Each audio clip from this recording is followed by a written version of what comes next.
గణేశాయ నమ, గాయత్రీదేవ్య నమ, మహాసరస్వతి నమ, మాతాపితృభ్య నమ. ముందుగా ప్రేక్షక వీక్షణ భాషీలందరికీ కూడా శ్రీ పరాభవనామ సంవత్సర ఉగాది శుభాకాంక్షలు. ఈ సంవత్సరం మీ అందరికీ కూడా సకలైశ్వర్య భోగభాగ్యాలు కలగాలి అని, ద్వాదశ రాశుల వారికి కూడా సకల శుభకార్యాలు జరగాలి అని మనస్ఫూర్తిగా ఆశిస్తూ, ఇప్పుడు మనం ద్వాదశ రాశుల వారికి కూడా ఈ పరాభవనామ సంవత్సరం ఎలా ఉండబోతుంది అనే విషయాన్ని సంపూర్తిగా తెలుసుకునే ప్రయత్నం చేద్దాం. అయితే ప్రేక్షకులకి ముఖ్యంగా మనకి ఏమిటంటే కనుక, ముందుగా నేను అందరికీ కూడా ఆదాయ వ్యయాలు, రాజపూజ్య అవమానాలు చెబుతూ ఉంటాను. అయితే ఈ సమయంలో చాలామందికి కొన్ని అనుమానాలు వస్తూ ఉంటాయి. అవేంటో చెప్పిన తర్వాత నేను రాశి ఫలాలు చెబుతాను కాబట్టి ముందుగా అది వినండి. అయితే సాధారణంగా అందరికీ కూడా ఆదాయ వ్యయాలు చెప్పేటప్పుడు ఏమిటంటే కనుక చాలా అనుమానాలు వస్తూ ఉంటాయి. ఓ ఆదాయం 7, వ్యయం 14 అన్నాం అనుకోండి, గురువుగారు 7 రూపాయలు సంపాదించి 14 రూపాయలు ఎలా ఖర్చు పెడతామండి అని అడుగుతూ ఉంటారు కొంతమందికి అనుమానం. లేదా దానివల్ల ఏదైనా ఆర్థికంగా ఇబ్బంది పడతామని అడుగుతుంటారు. అయితే దాన్ని ఎలా అర్థం చేసుకోవాలన్నట్లయితే కనుక, 7 రూపాయలు సంపాదించినా కూడా ఇంకొక 7 రూపాయలు అప్పు చేసి మరీ మనం ఖర్చు పెడతాము. అంతేగాని 7 రూపాయలు సంపాదించి 14 ఎలా ఖర్చు పెడతామంటే, లేకుండా ఎలా ఖర్చు పెడతాం? ఉండాలి కదా మన దగ్గర. కానీ అప్పు తెచ్చుకుని ఖర్చు పెడతాం. అంటే పెద్ద పెద్ద ఇన్వెస్ట్మెంట్లు చేస్తామో, లేకపోతే పెద్ద పెద్ద పాలసీలు కడతామో, ఇలాగ ఏదైనా వ్యాపారాలు పెడతామో, ఇల్లు కడతామో అని అర్థం చేసుకోవాలన్నమాట అప్పు చేసి. అలాగే ఏంటంటే ఆ ఆదాయ వ్యయాలని అలా అర్థం చేసుకో. ఇక రాజపూజ్య అవమానాలు ఉన్నాయనుకోండి, రాజపూజ్యం 3, అవమానం 6 అన్నాం అనుకోండి, గురుగారు 3 మెచ్చుకుని 6 తిడతారా అండి అని కాదు.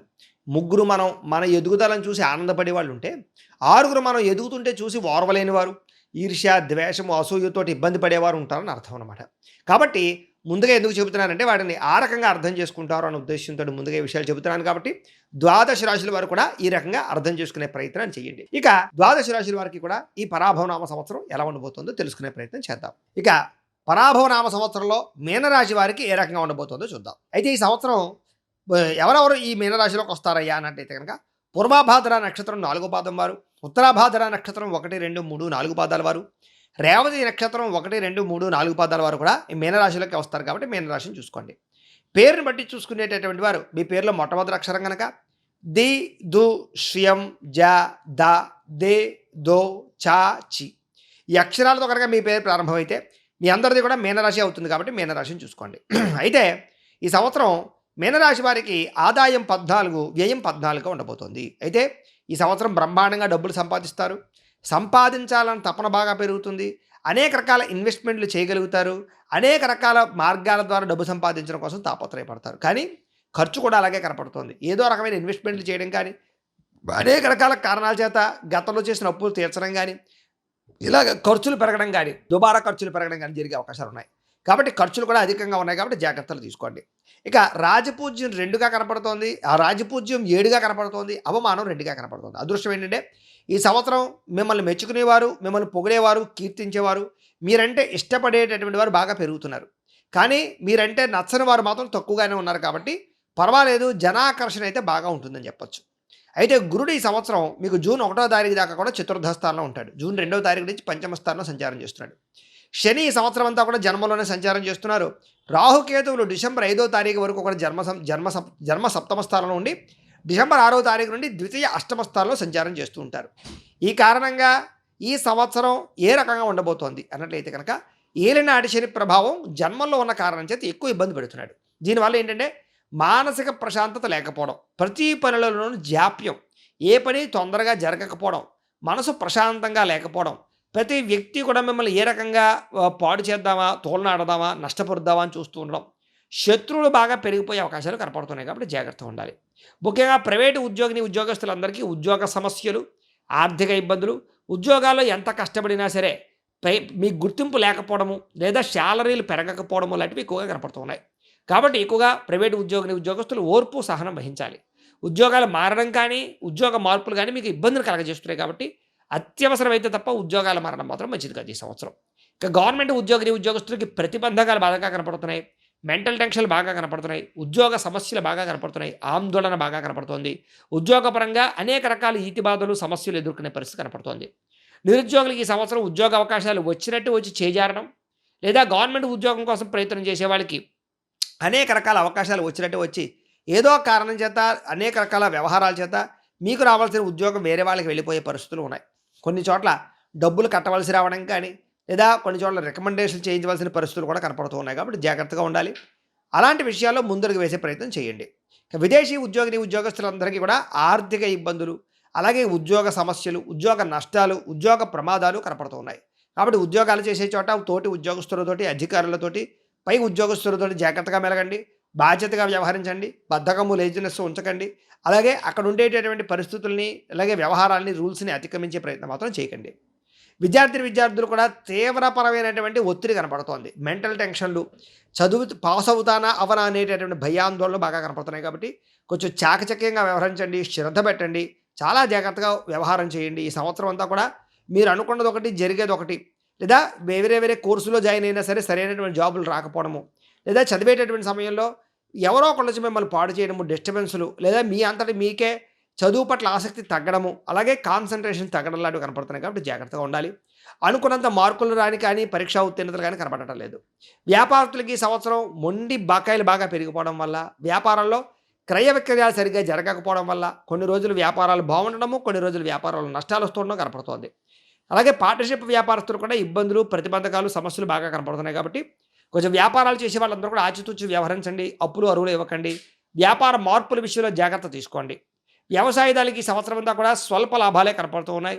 అలాగే వ్యవసాయంలో మంచి పంటలు పండినా కూడా దానికి సరైన గిట్టుబాటు ధర లేకపోవడం కానీ, లేదా కొన్ని రకాల కారణాల చేత మార్కెటింగ్ చేసుకోలేని పరిస్థితుల వల్ల కానీ, లేదా సరైనటువంటి అంచనా వేసి వ్యవసాయం చేయకపోవడం, లేదా ఏది భవిష్యత్తులో ఆదాయాన్ని ఇస్తుందో అర్థం చేసుకుని వ్యవసాయం చేయకపోవడం వల్ల కూడా నష్టాలున్నాయి కాబట్టి వ్యవసాయంలో కొంచెం భవిష్యత్తును అర్థం చేసుకుని వ్యవసాయం చేసే ప్రయత్నం చేయండి. కళాకారులకి ఈ సంవత్సరం మొండిపరమైనటువంటి ఇబ్బందులు కనపడుతూ ఉన్నాయి. ఏదో రకమైనటువంటి సమస్య తలెత్తడం, అవకాశాలు చేజారడం, అలాగే సినిమా, టీవీ, మీడియా రంగాల్లో ఉండే అందరికీ కూడా అనేక రకాల ప్రతిబంధకాలు, సరైనటువంటి అవకాశాలు రాకపోవడము, లేదా వచ్చిన అవకాశాలు సద్వినియోగపరచుకోలేకపోవడము, నిందారోపణలు, లేదా కొంతమంది శత్రువులుగా తయారవడం లాంటివి కనపడుతూ ఉన్నాయి. అలాగే అవకాశాలు చాలా ఇబ్బందికరంగా వస్తాయని చెప్పొచ్చు. రాజకీయ నాయకులు కూడా ఈ సంవత్సరం ఇబ్బందులు కనపడుతున్నాయి. ఎలక్షన్స్‌లో పాల్గొనే వారికి అపజయాలు పాలయ్యే పరిస్థితి కనపడుతుంది. ఏదేమైనా కూడా ఒకసారి ప్రతి ఒక్కరు కూడా మీ జాతకంలో కూడా లగ్న బలం ఉందా లేదా, దశలు ఏం నడుస్తున్నాయి, గ్రహాలు అనుకూలిస్తున్నాయా లేదా చెక్ చేసుకునే ప్రయత్నం చేయండి. మమ్మల్ని సంప్రదిస్తే మేము చెప్తూ ఉంటాం పర్సనల్ జాతకం చూసి. తద్వారా జాతకంలో గ్రహాలు ఏదైనా అనుకూలంగా లేకపోయినా వాటికి పరిహారాలు చేసుకుని సమస్యల నుంచి బయటపడవచ్చు. అది విద్య, ఉద్యోగం, వ్యాపారం, రాజకీయం, లేకపోతే ఏదైనా సరే అన్నిటికీ సంబంధించి కూడా పర్సనల్ జాతకం చాలా ముఖ్యం కాబట్టి దాంట్లో మనకి దోషాలు తెలుస్తాయి కాబట్టి అవసరమైతే పరిహారాలు చేసుకుని మనం బయటపడచ్చు తప్ప భయపడిపోక్కర్లేదు. ఇంత నెగిటివ్గా ఉంది కదా అని చెప్పేసి భయపడక్కర్లేదు. మనకి జాతకాన్ని బట్టి కూడా మనం అవసరమైతే జాతక పరిశీలన చేసుకుని పరిహారాలు చేసుకుని ముందడుగు వేయచ్చు. కాబట్టి రాజకీయ నాయకులు అవ్వచ్చు, ఎవరైనా సరే జాతకం చూపించుకోండి. తద్వారా విజయం పొందగలుగుతారు. మనం ఏదైనా సరే దానికోసం చేయగలుగుతాము. లేదా చివరి దాకా వచ్చినటువంటి అవకాశాలని మనం తిరిగి రప్పించుకోగలిగే ప్రయత్నం చేస్తాం. అలాగే భార్యాభర్తల మధ్య అనుకోని వివాదాలు, మనస్పర్ధలు, అనుమానపు ఆలోచనలు, లేదా మిస్అండర్స్టాండింగ్ల ప్రభావము బాగా కనపడుతుంది కాబట్టి జాగ్రత్త. ప్రేమికుల మధ్య కూడా గొడవలు పడడం కానీ, విడిపోవడం కానీ, బ్రేకప్స్ జరిగే అవకాశాలు, అపార్థాలు, లేదా మీ మధ్య ఎవరో ఒకరు వచ్చి మిమ్మల్ని ఇబ్బంది పెట్టడాలు కనపడుతూ ఉన్నాయి. లేదా ప్రేమ నిలబడే పరిస్థితి కనపడుతోంది. వివాహం కోసం ప్రయత్నం చేస్తుంటే ఇంట్లో ఒప్పుకోకపోవడం లాంటివి మీకు కొంచెం ఇబ్బంది పెట్టే పరిస్థితి కనపడుతోంది. కెరీర్ సెటిల్మెంట్ విషయం వల్ల కూడా ప్రేమికుల మధ్య వివాహం కోసం చేసే ప్రయత్నాలు ఆలస్యమైపోతాయి. ఈ సంవత్సరం వివాహ ప్రయత్నాలు చేసేవారందరూ కూడా ఖచ్చితంగా జాతక పరిశీలన చేయించుకోండి. సరైన సంబంధాలు రాకపోవడం, వివాహం కుదరకపోవడం, లేట్ అయిపోవడం జరిగే అవకాశాలు ఎక్కువ కనపడుతూ ఉన్నాయి. లేదా ఇష్టమైన వాళ్ళతోటి, ప్రేమించిన వాళ్ళతోటి వివాహాలు చెడిపోవడం కానీ, లేదా వివాహ సంబంధాల విషయంలో ఎవరో ఒకరు మీ మీద నిందారోపణలు వేయడం కానీ, సంబంధాలు చివరిదాకా వచ్చి చేజారి పరిస్థితులు కనపడుతున్నాయి. అలాగే సంతానం విషయంలో కూడా తొత్తు జాగ్రత్తలు తీసుకోండి. సంతానం కనాలనుకునేటటువంటి వారు చాలా జాగ్రత్తగా వ్యవహరించాలి. పితృశాపాలు, సర్పశాపాలు ఉన్నాయి లేదా చూసుకుని ఎదురుకు వెళ్ళాలి. ఈ సంవత్సరం సంతాన యోగ్యత అయితే బాగానే కనపడుతుంది. కాకపోతే ట్రీట్మెంట్ చేసుకునే వాళ్ళు లేదా వైద్యం చేయించుకునేటటువంటి వారు మాత్రం మిస్క్యారీలు అవ్వకుండా జాగ్రత్త పడే ప్రయత్నం మాత్రం ఖచ్చితంగా చేయాలి. ఇక విదేశాలు వెళ్ళాలనుకున్న వారికి ఈ సంవత్సరం పెద్దగా అనుకూలంగా కనపడటం లేదు. వెళ్ళిన ఇబ్బందులు తలెత్తుతాయి కాబట్టి జాగ్రత్త. వీసాల విషయంలో సమస్యలు, లేదా పర్మనెంట్ కోసం, లేదా అక్కడ ఉండేటటువంటి గ్రీన్ కార్డు కోసం ప్రయత్నం చేసే వాళ్ళకి ఆలస్యపరమైనటువంటి అవకాశాలు కనపడుతున్నాయి. ఈ సంవత్సరం కొత్తగా ఇల్లు కట్టాలనుకున్నా, కొనాలనుకున్నా ఒడిదుడుకులతో కూడుకున్న పనులు అవుతాయి తప్ప సులువుగా గృహం కట్టడం కానీ, కొనడం కానీ అవ్వటం లేదు. ఇష్టమైన ప్రదేశాల్లో గృహం దొరకకపోవడం, ఇష్టమైన ప్రదేశాలు ఇల్లు కట్టలేకపోవడం, లోన్లు సరిగ్గా రాకపోవడం, లేదా డబ్బులు విపరీతంగా ఖర్చు అవ్వడం, పనులలో జాప్యము, మేస్త్రులు సరిగ్గా పనిచేయకపోవడం లాంటివి అనేక రకాల కారణాల చేత ఇబ్బందులు తలెత్తే పరిస్థితులు కనపడుతున్నాయి. భూములు మాత్రం కొనుగోలు చేసే అవకాశాలు, స్థలాలు, పొలాలు క్రయ విక్రయాలు జరిపే అవకాశాలు, వాటి వల్ల లాభాలైతే మాత్రం కనపడుతున్నాయని చెప్పొచ్చు. ఈ సంవత్సరం పెట్టుబడులు పెట్టేటటువంటి వారు భూములు యందు, బంగారం యందు, వెండి యందు, రాగి యందు, ఎలిమెంట్స్ యందు పెట్టుకోవడం మంచిది. అలాగే షేర్లోను, ట్రేడింగ్లోను డబ్బులు పెట్టేవారు జాతక పరిశీలన చేయించుకుని మాత్రమే పెట్టండి. కోర్టు వివాదాలు కొలికొచ్చేలా కనపడటం లేదు. సాగిపోయే అవకాశాలు ఉన్నాయి కాబట్టి పెద్ద మనుషుల ద్వారా పరిష్కరించుకునే ప్రయత్నం చేయండి వివాదాలు. ఇక పోలీస్ కేసులో ఇరుక్కున్నటువంటి వారికి తీవ్ర ధన నష్టం కనపడుతోంది. ఆరోగ్య విషయంలో చాలా జాగ్రత్త తీసుకోవాలి. ఈ సంవత్సరం అనారోగ్య సమస్యలు బాగా ఎక్కువగా మిమ్మల్ని ఇబ్బంది పెడతాయి. హాస్పిటల్ పాలవడం, టెస్టింగ్లు, స్కానింగ్‌లకి డబ్బులు ఖర్చు చేయకపోవడం, తీవ్ర మనస్తాపానికి గురి చేసే పరిస్థితులు ఉన్నాయి కాబట్టి ఆహారపు అలవాట్లలో మార్పు తీసుకురండి. వ్యాయామం, మెడిటేషన్ చేయండి. పౌష్టికాహారం తినండి. బయట ఫుడ్‌లు తినడం మానేయండి. సమయానికి నిద్రపోండి. రాత్రి సమయంలో ఫోన్‌లు చూడకండి. ఇక అప్పుల విషయంలో జాగ్రత్త. అనవసరమైన రుణాలు చేయడం వల్ల ఈ సంవత్సరం అంతా కూడా ఒడిదుడుకులు, మెంటల్ టెన్షన్‌లు లేదా క్రెడిట్ కార్డ్ సమస్యలు, ఈఎంఐలు సరిగ్గా కట్టలేనటువంటి సమయంలో ఇబ్బందులు కనపడుతున్నాయి కాబట్టి జాగ్రత్త. అలాగే వాహనాలు క్రయ విక్రయాలు జరిపేటప్పుడు కూడా జాగ్రత్త ఎక్కువ తీసుకోవాలి. ఈ సంవత్సరం వాహన ప్రమాదాల యొక్క ప్రభావం బాగా కనపడుతుంది కాబట్టి వాహనాలు నడిపేటప్పుడు సీట్ బెల్ట్లు పెట్టుకోండి, హెల్మెట్లు పెట్టుకోండి, జాగ్రత్తగా వాహనాలు నడపండి. కొత్త వాహనాలు కొనుగోలు చేసే సమయంలో మీ స్థాయికి తగ్గ వాహనాలు కొనుగోలు చేయండి తప్ప లగ్జరీకి పోయి లేకపోతే ఏదో డాంబికానికి పోయి మీరు తట్టుకోలేనటువంటి ఆర్థికపరమైనటువంటి వ్యవహారాలు పెట్టి అప్పులు చేసి వాహనాలు కొంటే ఇబ్బందులు పడతారు. జాగ్రత్త. ట్రాన్స్పోర్ట్ పరమైనటువంటి వాహనాలు కొనుగోలు చేయొచ్చు. ప్రయాణాలు, దూర ప్రయాణాలు, విహారయాత్రలు, బిందుకు సంబంధించినటువంటి ప్రయాణాలు, అలాగే ముఖ్యంగా శుభకార్యాలకు సంబంధించిన ప్రయాణాలను సంతోషంగా కాలం గడుపుతారు. కుటుంబ సభ్యులతో కూడా కలిపి ప్రయాణాలు చేసి ఆనందంగా ఉంటారని చెప్పొచ్చు. ప్రేమపరమైన కోరికలు, కామపరమైన కోరికలు, శారీరక కోరికలు అదుపులో పెట్టుకోలేని పరిస్థితులు, వివాహేతర సంబంధాలు, కోరికల కోసం దిగజారే పరిస్థితులు కనపడుతున్నాయి కాబట్టి అందరూ కూడా కోరికలు అదుపులో పెట్టుకోండి. అలాగే ఇంద్రియ నిగ్రహాన్ని పాటించండి. ముఖ్యంగా స్త్రీలకి ఈ సంవత్సరం విపరీతమైనటువంటి కామపరమైన కోరికలు పెరగడం వల్ల తప్పులు చేయవలసిన పరిస్థితులు, అలాగే కావలసిన వాళ్ళని, ఇంట్లో వాళ్ళని కూడా కొంచెం మోసం చేసే పరిస్థితులు ఉన్నాయి కాబట్టి జాగ్రత్త. అలాగే శారీరకపరమైన కోరికలు అదుపులో పెట్టుకోవాలి. ఈ సంవత్సరం స్త్రీలకి అత్తమామలతోటి, తోటికోడళ్ళతోటి, కుటుంబ సభ్యులతోటి వివాదాలు, ఇంట్లో వాళ్ళతోటి మనస్పర్ధలు, ఇరుగు పొరుగు వాళ్ళతో సమస్యలు, భర్తతోటి విభేదాలు కనపడుతున్నాయి కాబట్టి జాగ్రత్త. ఉద్యోగాలు చేసే చోట, వ్యాపారాలు చేసే చోట కూడా విపరీతంగా నరదిష్టి కనపడుతోంది. నమ్మక ద్రోహులు బాగా పెరిగిపోతున్నారు. మిమ్మల్ని వాడుకుని వదిలేయడానికి ప్రయత్నం చేసే వాళ్ళు ఉంటారు. జాగ్రత్త. పుట్టింటి నుంచి చెడు వార్త వినే అవకాశాలు, లేక తీవ్ర ధన నష్టాలు కనపడుతున్నాయి. ఆరోగ్య విషయంలో జాగ్రత్త తీసుకోవాలి. ఈ సంవత్సరం మీకు అదృష్ట సంఖ్య 7గా ఉండబోతోంది. కలిసొచ్చే వారాలు గురువారము, సోమవారము, మంగళవారం మీకు బాగా కలిసొస్తుంది కాబట్టి వాటిని వినియోగించుకోండి. కలిసొచ్చేటటువంటి రంగు నీలం రంగు మీకు బాగా కలిసొస్తుంది కాబట్టి వాటిని వినియోగించుకోండి. ఈ సంవత్సరం మీరు చేసుకోవాల్సినటువంటి పరిహారాలు రాహువుకి, కేతువుకి, శనికి, గురుడికి కూడా జపతర్పణ హోమాలు చేయించుకోవడము, గణపతి హోమము, లక్ష్మీ గణపతి హోమము, మహాలక్ష్మి హోమము, సుదర్శన హోమము, రుద్రహోమము చేయించుకున్నట్లయితే మీకు చాలా బాగుంటుంది. అయితే ఈ హోమాలు, జపాలు చేయించుకోవాలని కుతూహలం ఉన్నట్లయితే మమ్మల్ని సంప్రదిస్తే మా పీఠంలో బ్రాహ్మణులతో మేము చేయిస్తాం కాబట్టి మమ్మల్ని సంప్రదించవచ్చు అని తెలియజేస్తూ, అలాగే ఇంట్లో కూడా ప్రతిరోజు దేవతార్చన చేసుకోవడము, దేవతలకి ఎంతో కొంత పూజ చేసుకోవడము, పారాయణ చేసుకోవడము, నామస్మరణ చేసుకోవడము, ఆలయ దర్శనాలు చేసుకోవడము చేసుకున్నట్లయితే మీకు ఈ సంవత్సరం అంతా కూడా శుభప్రదంగా ఉంటుంది అని తెలియజేస్తూ, అయితే ప్రేక్షకులకి ముఖ్యంగా మనకి ఏమిటంటే ఇప్పటిదాకా మేము చెప్పినటువంటి ఈ ఫలితాలన్నీ కూడా గోచార ఫలితాలు. అంటే ఈ రాశిలో ఉండేటటువంటి కోటాను కోట్ల మంది అందరికీ వర్తిస్తాయి. కాబట్టి ఆ రకంగా వినే ప్రయత్నాన్ని చేయండి.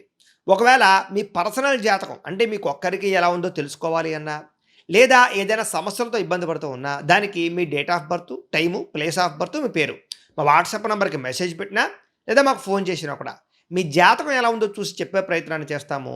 లేదా ఏదైనా సమస్యలతో ఇబ్బంది పడుతూ ఉంటే కనుక వాడికి పరిహారాలు చెప్పడం కానీ, లేదా పరిహారాలని మా పీఠంలో ఉండే బ్రాహ్మణ ద్వారా ఈ రకంగా జపాలు అని, ఈ రకంగా మండప ఆరాధనలు, ఈ రకంగా అభిషేకాలు, ఈ రకంగా హోమాలు నిర్వర్తింపచేసి వీటికి సంబంధించినటువంటి ప్రసాదాన్ని మీకు కొరియర్ ద్వారా పంపించే ప్రయత్నం చేస్తాం. లేదా మీరు స్వయంగా వచ్చి పాల్గొన్నా కూడా మీ చేతి కార్యక్రమాలు కూడా నిర్వర్తింపచేసే ప్రయత్నం చేస్తాము. కాబట్టి వీటికి సంబంధించినటువంటి అనుమానాలు ఉన్నట్లయితే మమ్మల్ని సంప్రదించవచ్చు అని తెలియజేస్తూ, అలాగే ఇప్పటిదాకా మేము చెప్పినటువంటి ఈ ఫలితాలన్నీ కూడా మీకు దగ్గరగా వచ్చేయలేదా అనే విషయాన్ని మాకు కింద కామెంట్ల రూపంలో పెట్టండి.